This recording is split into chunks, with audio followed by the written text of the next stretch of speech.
विषयांतर YouTube चॅनलवर स्वागत आहे. जगद्गुरु तुकाराम महाराज की जय. जय हरी.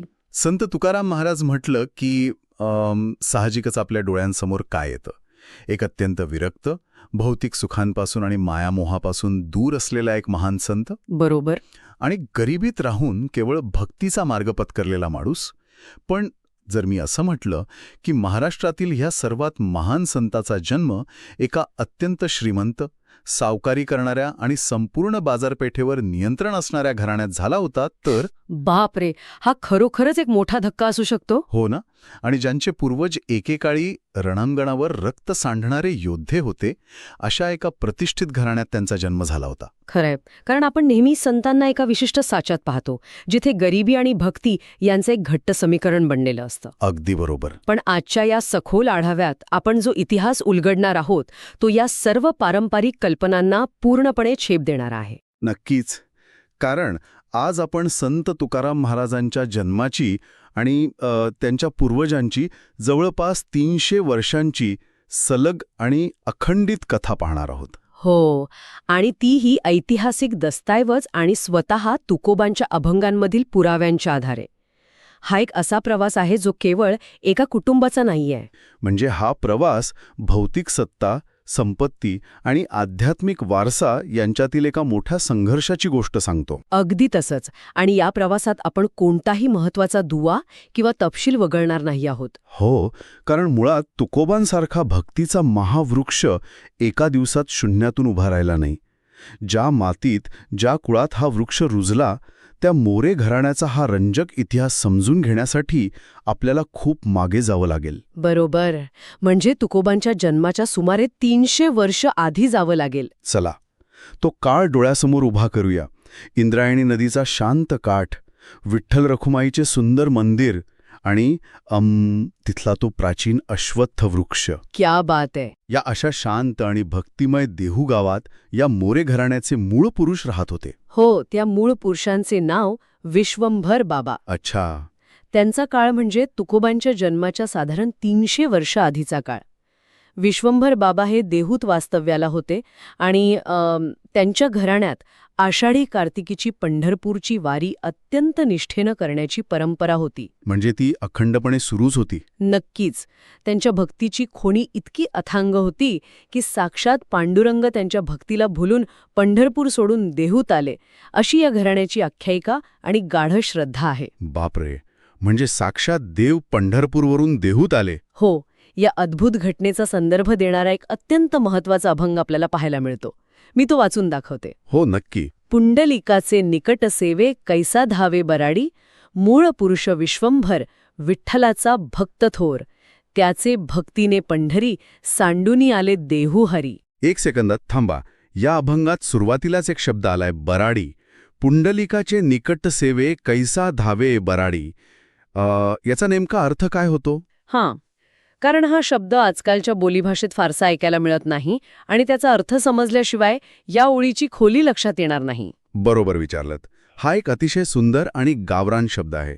बराडी किंवा काही ठिकाणी रहाडी असाही उल्लेख आढळतो. अच्छा. याचा अर्थ अत्यंत घाईघाईने, प्रेमाने किंवा आसूसून धावून येणारा. ओहो, म्हणजे प्रेमाने धावून येणारा. हो, जसं पुंडलिकाच्या सेवेसाठी त्याच्या भक्तीच्या ओढीने भगवंत सर्व काही सोडून अत्यंत घाईघाईने धावून आले, अगदी तसाच प्रकार विश्वंभर बाबांच्या बाबतीत घडला. क्या बात है. ते विठ्ठलाचे इतके थोर भक्त होते की त्यांच्या निस्सीम भक्तीपोटी साक्षात देवाने पंढरपूर सोडलं आणि ते देहूत येऊन राहिले, असा या अभंगाचा सरळ आणि भावपूर्ण अर्थ आहे. हे ऐकायला खूप भावनिक वाटतं. म्हणजे एखाद्या अत्यंत शक्तिशाली गुरुत्वाकर्षणासारखी भक्तीची ही ओढ असावी. अगदी बरोबर. जिने पंढरपूरच्या देवाला थेट देहूत खेचून आणले. पण जर आपण याकडे ऐतिहासिक दृष्टिकोनातून पाहिलं तर हे सगळं प्रत्यक्षात कसं घडलं? हा एक महत्वाचा प्रश्न आहे. म्हणजे देवाची मूर्ती देहूत कशी मिळाली? केवळ भक्तीमुळे देव तिथे प्रकट झाला की यामागे काही ठोस घटना किंवा संदर्भ होता? यामागे एक निश्चित पारंपरिक आणि ऐतिहासिक संदर्भ दिला जातो. असे घडले की आषाढ शुद्ध दशमीच्या दिवशी देवाने विश्वंभर बाबांना स्वप्नात दृष्टांत दिला. अच्छा, दृष्टांत दिला. हो, देवाने सांगितले की आपण आता आंब्याच्या वनात म्हणजे देहूतील एका आंब्याच्या बागेत आहोत. हं, दुसऱ्या दिवशी सकाळीच विश्वंभर बाबांनी काही गावकऱ्यांना सोबत घेतले. ते त्या आंब्याच्या बागेत गेले आणि तिथे खरोखरच सर्वांना श्री विठ्ठल रखुमाईच्या स्वयंभू मूर्ती सापडल्या. पण इथे एक शंका येते मला. बोला ना. केवळ एका व्यक्तीच्या स्वप्नातील दृष्टांतावर विश्वास ठेवून गावकऱ्यांनी उत्खनन केलं आणि त्यांना लगेच मूर्ती सापडली. हे थोडं कल्पनेच्या पलीकडचं वाटतं. बरोबर आहे तुमचं म्हणणं. म्हणजे यामागे खरोखर ऐतिहासिक पुरावे आहेत की ही केवळ घराण्याची श्रद्धा वाढवणारी एक आख्यायिका आहे? हा प्रश्न रास्त आहे. ऐतिहासिक आणि प्रासादिक या दोन्ही बाजू येथे एकत्र गुंफलेल्या आहेत. त्या काळात अशा दृष्टांतांवर लोकांचा मोठा विश्वास असायचा. तीही आहे म्हणा. आणि अनेक मंदिरांची स्थापना अशाच दृष्टांतांतून झाल्याचे दाखले इतिहासात मिळतात. इथे महत्वाचा ऐतिहासिक भाग असा आहे की मूर्ती सापडल्या हे एक सत्य आहे. बरोबर. त्या मूर्ती अतिशय श्रद्धेने आणून गावातील देऊळवाड्यात त्यांची विधिवत स्थापना करण्यात आली. अच्छा, देऊळवाड्यात. हो. या घटनेमुळे मोरे घराण्याला गावात एक वेगळे आध्यात्मिक आणि सामाजिक वजन प्राप्त झाले. इथूनच या घराण्याच्या भक्तीचा प्रवासाला एक अधिकृत आणि दृश्य रूप प्राप्त झाले.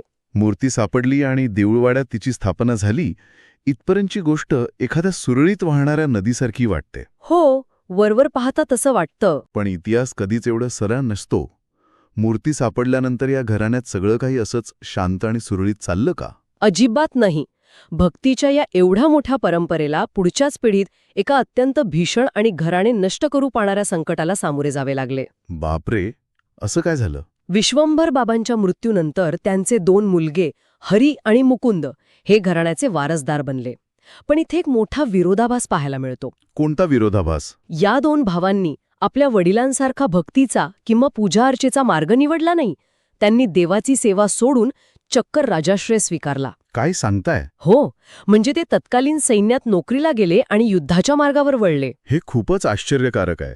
ज्या घरात साक्षात विठ्ठलाची स्वयंभू मूर्ती सापडली, ज्या घराण्याला देवाने दृष्टांत दिला, त्या घरातील मुलं मंदिरातील टाळमृदंग सोडून हातात तलवार का घेतील? अगदी स्वाभाविक प्रश्न आहे हा. म्हणजे यामागे काही आर्थिक किंवा राजकीय कारण असावे, कारण केवळ भक्तीने पोट भरत नाही हे वास्तव त्यांना जाणवले असावे का? यामागे तत्कालीन सामाजिक आणि आर्थिक परिस्थितीचा खूप मोठा वाटा होता. केवळ मंदिरात पूजा करून कुटुंबाचा उदरनिर्वाह चालवणे आणि गावात आपली सत्ता किंवा प्रतिष्ठा टिकवणे शक्य नव्हते. म्हणजे प्रॅक्टिकल विचार केला त्यांनी. हो, तो काळ राजकीय उलथापालथीचा आणि अस्थिरतेचा होता. भौतिक महत्वाकांक्षा आणि जगण्याचा संघर्ष यातून त्यांनी युद्धाचा मार्ग निवडला असावा. पण त्यांची आई म्हणजे विश्वंभर बाबांच्या पत्नी आमाबाई यांना मुलांचा हा निर्णय अजिबात आवडला नाही. साहजिकच आहे.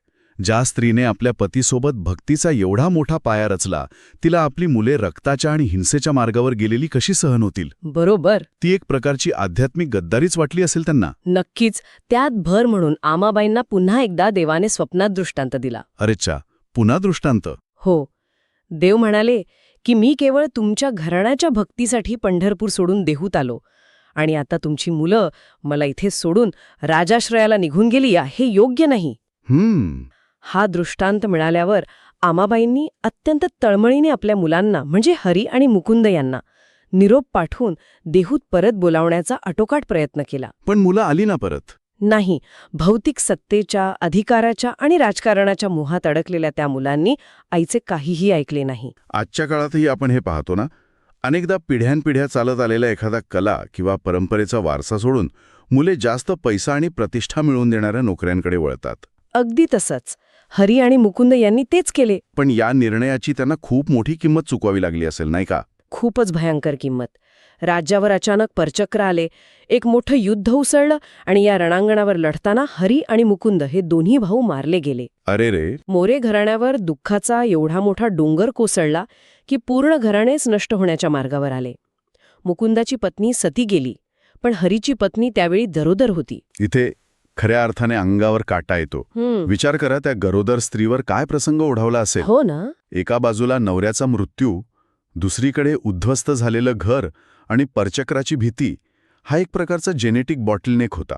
Genetic bottleneck? हो, म्हणजे एका विशाल वंशावळीचे आणि एका मोठ्या आध्यात्मिक क्रांतीचं भविष्य आता केवळ एका बारीक डोळ्यावर म्हणजे त्या गरोदर स्त्रीच्या गर्भावर अवलंबून होते. अगदी अचूक शब्द वापरलात तुम्ही. जर तो गर्भ वाचला नसता तर आज आपल्याला तुकाराम महाराज पाहायलाच मिळाले नसते. अगदी समर्पक रूपक आहे हे.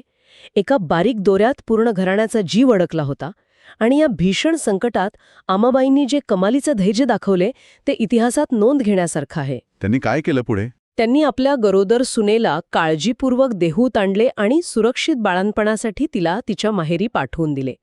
ह्याच गरोदर सुनेच्या पोटी पुढे जो मुलगा जन्माला आला त्याचं नाव ठेवण्यात आले विठ्ठल. अच्छा, म्हणजे आजोबांच्या भक्तीचं फळ. हो, आमाबाईंच्या त्या एका निर्णयामुळे आणि चिकाटीमुळेच हे घराणे नष्ट होण्यापासून वाचले. विठ्ठलाचा जन्म हा या घराण्याच्या केवळ शारीरिक नव्हे तर भक्तीच्या परंपरेच्या पुनरुज्जीवनाचा सर्वात मोठा आणि आशेचा क्षण होता. म्हणजे मृत्यूच्या छायेतून हा वारसा पुन्हा एकदा उभा राहिला. एका गरोदर विधवेपासून वाचलेल्या या वंशावळीने पुढे कसे मूळ धरले आणि तुकोबांच्या जन्मापर्यंत हे घराणे कुठल्या स्थितीत पोचले? कारण आत्तापर्यंत आपण जे पाहिले ती एक पूर्णपणे उद्ध्वस्त झालेली अवस्था होती. तो पुढचा प्रवास खूपच रंजक आणि चक्रवून टाकणारा आहे. विठ्ठलापासून पुढे ही वंशावळ अशी जाते: विठ्ठल, त्यांचे पुत्र पदाजी, पदाजींचे शंकर, शंकरांचे कानोबा आणि कानोबांचे पुत्र म्हणजे बोल्होबा. ओके, म्हणजे बोल्होबा. याच बोल्होबा आणि त्यांच्या पत्नी कनकाई यांना पुढे 3 मुले झाली. सर्वात मोठा सावजी, मधला तुकाराम आणि सर्वात धाकटा कान्होबा. अच्छा, म्हणजे इथे तुकाराम महाराज आले. हो, पण या पिढ्यांच्या प्रवासात एक मोठी सामाजिक आणि आर्थिक क्रांती या घराण्यात झाली. हे घराणे मूळचे क्षत्रिय कुळ होते. आपण आत्ताच पाहिले की त्यांचे पूर्वज रणांगणावर लढताना मारले गेले होते. हो, हरी आणि मुकुंद. पण काळाच्या ओघात आणि परिस्थितीच्या रेट्यामुळे त्यांचा व्यवसाय पूर्णपणे बदलत गेला. हो, त्या काळातील ही सामाजिक गतिशीलता म्हणजे सोशल मोबिलिटी समजून घेणं खूप महत्वाचं आहे. नक्कीच. म्हणजे क्षत्रिय असलेले हे लोक परिस्थितीनुसार शेती करू लागले. त्यामुळे समाजात त्यांना कुडमी म्हटले जाऊ लागले. पुढे त्यांनी व्यापार आणि सावकारी सुरू केली. त्यामुळे त्यांना वाणी असेही संबोधले गेले. अगदी बरोबर. आणि सर्वांत शेवटी जेव्हा तुकाराम महाराजांनी आपल्या इंद्रियांवर विजय मिळवला आणि विरक्त पत्करली तेव्हा त्यांना गोसावी असे म्हटले गेले. व्यवसायानुसार बदलणाऱ्या या ओळखी तत्कालीन समाजाचे एक वेगळंच चित्र उभे करतात. यातून हे दिसून येते की हे घराणे परिस्थितीशी जुळवून घेण्यात अत्यंत वाकबगार आणि धोरणी होते. तुकोबांचे वडील बोलोबा यांच्या काळात तर हे घराणे त्या भागातील अत्यंत सुखवस्तू, श्रीमंत आणि प्रतिष्ठित घराणे बनले होते. हो का? होय, त्यांच्याकडे देहू आणि परिसरातील बाजारपेठेची अधिकृत महाजनकी होती. एक सेकंड, महाजनकी म्हणजे नक्की काय? हे केवळ एखादं मानाचं पद होतं की त्यातून खरोखर काही मोठी सत्ता आणि संपत्ती मिळत होती? महाजनकी हे अतिशय ताकदवान आणि आर्थिकदृष्ट्या फायद्याचे पद होते. बाजारातील सर्व वजने आणि मापे तपासणे, व्यापारावर नियंत्रण ठेवणे आणि व्यापारावरील कर वसूल करण्याचे अत्यंत महत्त्वाचे अधिकार महाजनाकडे असायचे. बापरे, म्हणजे टॅक्स कलेक्शन? हो, यातून मिळणारे उत्पन्न प्रचंड होते. त्यामुळे मोरे घराण्याकडे 2 मोठे वाडे होते. एक त्यांच्या स्वतःच्या राहण्याचा अत्यंत भव्य वाडा आणि दुसरा बाजारातील महाजनकीचा वाडा, जिथून सर्व कारभार आणि कर वसुली चालत असे. म्हणजे ऑफिस वेगळं आणि घर वेगळं. हो, आणि यासोबतच ते सावकारीही करत होते. म्हणजे लोकांना कर्जाने पैसे देणे आणि त्यावर व्याज घेणे. इथेच खरा आहा मोमेंट आहे. कसं काय? आपण जेव्हा संतांचा विचार करतो तेव्हा फाटक्या कपड्यातला झोपडीत राहणारा माणूस डोळ्यासमोर येतो. पण तुकोबांचं घराणं हे आजच्या भाषेत सांगायचे तर मल्टी मिलियनेअर होते. खरंय. त्यांच्याकडे प्रशासकीय सत्ता होती, अफाट संपत्ती होती, मोठे वाडे होते.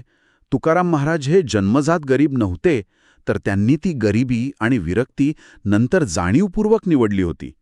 हे समजल्यावर त्यांच्या त्यागाचे महत्त्व अनेक पटींनी वाढते. आणि या सर्वांत आश्चर्यकारक गोष्ट कोणती असेल तर ती म्हणजे एवढी प्रचंड श्रीमंती, हाती आलेली महाजनकीची सत्ता आणि सावकारीचा व्यापार असूनही त्यांच्या घरातील भक्तीचा पाया कधीच हलला नाही. क्या बात है. पैशाच्या आणि अधिकाराच्या जोरावर ते बिघडले नाहीत. पिढ्यानपिढ्या चालत आलेला एकादशीच्या वारीचा नियम, विठ्ठल भक्तीची परंपरा कधीही खंडित झाली नाही. बाजारपेठेतील व्यापार एका बाजूला आणि देवाची भक्ती दुसऱ्या बाजूला असा हा उत्तम आणि दुर्मिळ समतोल होता. आणि याच समतोलाचा अभिमान तुकाराम महाराज त्यांच्या एका प्रसिद्ध अभंगात व्यक्त करतात. कोणता अभंग? पवित्र ते कुळ पावन तो देश, जेथे हरीचे दासी जन्म घेती. म्हणजेच ते कुळ अत्यंत पवित्र आहे आणि तो देश पावन आहे जिथे खऱ्या अर्थाने भगवंताचे दास जन्म घेतात. वा, खूपच सुंदर. इथे पवित्र असण्याचा संबंध केवळ उच्च जातीशी किंवा अफाट संपत्तीशी जोडलेला नाही, तर त्या कुळात भक्तीचा संस्कार किती खोलवर रुजलेला आहे याच्याशी जोडलेला आहे. हे खूपच सखोल विचारमंथन आहे. नक्कीच.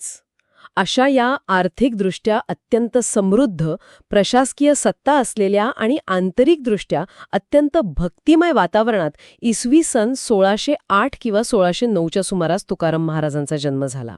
म्हणजे शके 1530च्या सुमारास. हो. त्यांच्या उदयाचे वर्णन करताना रामेश्वर भट्ट यांनी एका ओळीत अतिशय सुंदर रूपक वापरले आहे. ते म्हणतात, पहिलं उदयाचळी भानू तुका. जणू काही पूर्व दिशेच्या क्षितिजावर ज्ञानाचा आणि भक्तीचा एक तेजस्वी सूर्यच उदयाला आला आहे.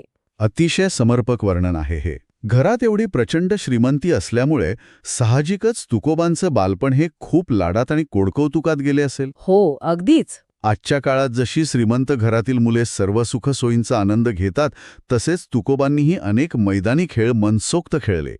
चेंडूफळी, हुतुतू, विटीदांडू अशा तत्कालीन खेळांचा त्यांनी भरपूर आनंद घेतला. बरोबर. पण केवळ खेळच नाही, तर त्यांच्या शिक्षणाकडेही त्यांच्या वडिलांनी जातीने लक्ष दिले. हो. त्या काळात आजच्यासारख्या औपचारिक शाळा नव्हत्या. त्यांना प्राथमिक शिक्षण पंतोजींकडून मिळाले. विशेष म्हणजे या शिक्षणाचे थेट उल्लेख स्वतः तुकोबांच्या अभंगांमध्ये सापडतात. अच्छा, कोणते अभंग आहेत ते? ते अभंग असे आहेत: अभकाचे साठी, पंते हाते धरिली पाटी, आणि ओनाम्याच्या काळे, खडे मांडियेले बाळे.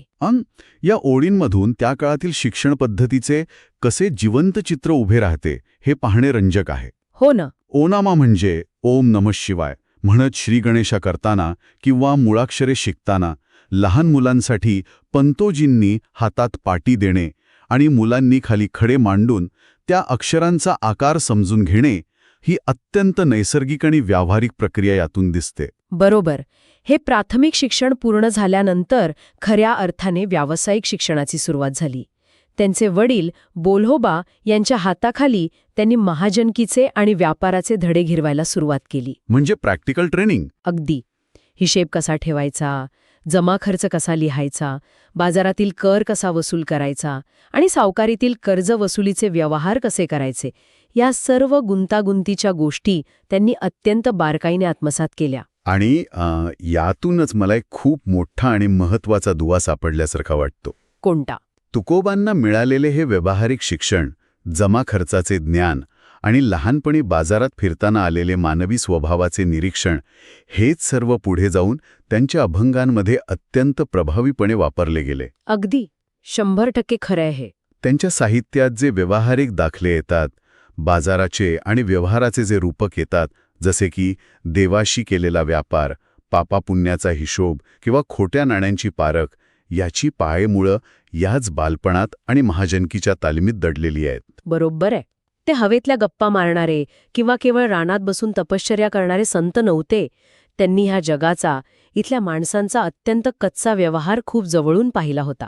हेच त्यांच्या साहित्याचं सर्वात मोठं बलस्थान आहे. तो पाया या 300 वर्षांच्या इतिहासातून, संघर्षातून आणि या समृद्ध घराण्यातून आला होता.